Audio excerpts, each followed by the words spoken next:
Sebenarnya bumi itu bulat atau datar sih? Di luar sana masih bingung ya, teman-teman. Kita dengar ada kontroversi dari pihak yang menyebutkan bahwa bumi itu bulat, dan ada juga pihak-pihak yang bilang bumi itu datar. Sekarang kita bahas ya di channel ini bahwa bumi itu sebenarnya kayak gimana sih? Sebenarnya, astronot Arab yang namanya Hazza Al-Mansouri baru saja kembali dari Stasiun Luar Angkasa International Space Station atau biasa kita sebut atau kita lihat di internet sebagai ISS. Dia membuktikan bahwa sebenarnya nggak ada bumi datar itu. Dia melihat sendiri bahwa bumi itu bulat. Jadi gini kronologisnya, pada 3 Oktober lalu teman-teman, astronot ini kembali ke Kazakhstan setelah 8 hari loh berada di Stasiun Luar Angkasa International Space Station atau ISS. Ia menjadi orang pertama dari Uni Emirat Arab yang menjelajah antariksa. Pas udah kembali di Kazakhstan, dia melakukan konferensi pers.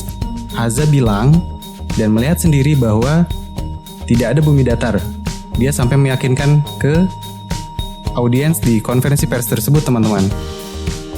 Dia bilang seperti ini, "Iya, atau bumi itu bulat. Saya telah melihat sendiri dengan mata saya, sehingga saya dapat mengatakannya pada Anda." Jadi gitu. Terkait bentuk bumi bulat, sudah lama dijelaskan dalam Al-Quran, teman-teman. Salah satu sains Al-Quran yang memastikan bentuk bumi bulat adalah tentang terjadinya malam dan siang. Bahkan dalam buku berjudul 40 Sumpah Terdahsyat dalam Al-Quran, mengungkapkan rahasia ayat-ayat sumpah oleh Muhammad Al-Fattah LCMA, menyebutkan telah diisyaratkan di dalam Al-Quran lebih dari 14 abad yang lalu. Cukup lama, teman-teman, pada saat manusia masih beranggapan bumi itu datar. Jadi pada saat zaman dahulu, pemahaman bumi datar ini sudah ada. Sekalipun sebagian ulama zaman dahulu sudah berpikiran maju. Jadi, jika memang benar bumi datar atau tidak bulat dan tidak berputar serta beredar mengorbit matahari, maka tidak akan dan tidak ada terjadinya pergantian siang dan malam, teman-teman. Salah satu bukti yang menunjukkan bumi berbentuk bulat itu sebenarnya sudah tersirat dalam surat Az-Zumar ayat 5, yang artinya Dia menciptakan langit dan bumi dengan tujuan yang benar. Dia menutupkan malam atas siang dan menutupkan siang atas malam dan menundukkan matahari dan bulan. Masing-masing berjalan menurut waktu yang ditentukan. Ingatlah, Dialah yang Maha Perkasa lagi Maha Pengampun. Selain itu, beberapa ayat Al-Quran tentang bumi bulat juga mengibaratkan bumi sebagai malam dan siang seperti dalam ayat berikut.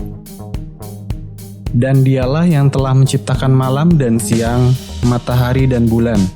Masing-masing dari keduanya itu beredar di dalam garis edarnya. Itu ada di surat Al-Anbiya, surat ke-21 ayat 33. Teman-teman bisa cek sendiri di Al-Quran. Al-Quran itu sebenarnya telah lebih dulu menjelaskan hakikat ilmiah ini sejak 14 abad yang lalu loh, teman-teman.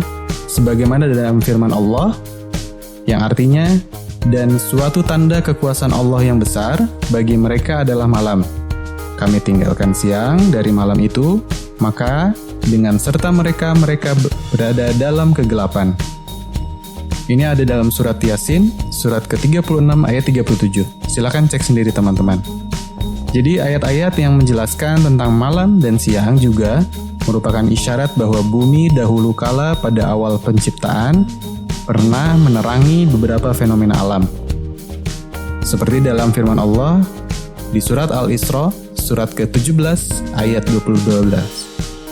Yang artinya, dan kami jadikan malam dan siang sebagai dua tanda. Lalu kami hapuskan tanda malam dan kami jadikan tanda siang itu terang, agar kamu mencari karunia dari Tuhanmu dan supaya kamu mengetahui bilangan tahun-tahun dan perhitungan, dan segala sesuatu telah kami terangkan dengan jelas. Jadi sebenarnya banyak ya teman-teman ayat-ayat yang sudah menceritakan dan juga menjelaskan tentang bagaimana bentuk bumi yang sebenarnya. Tinggal gimana kitanya mau mempelajari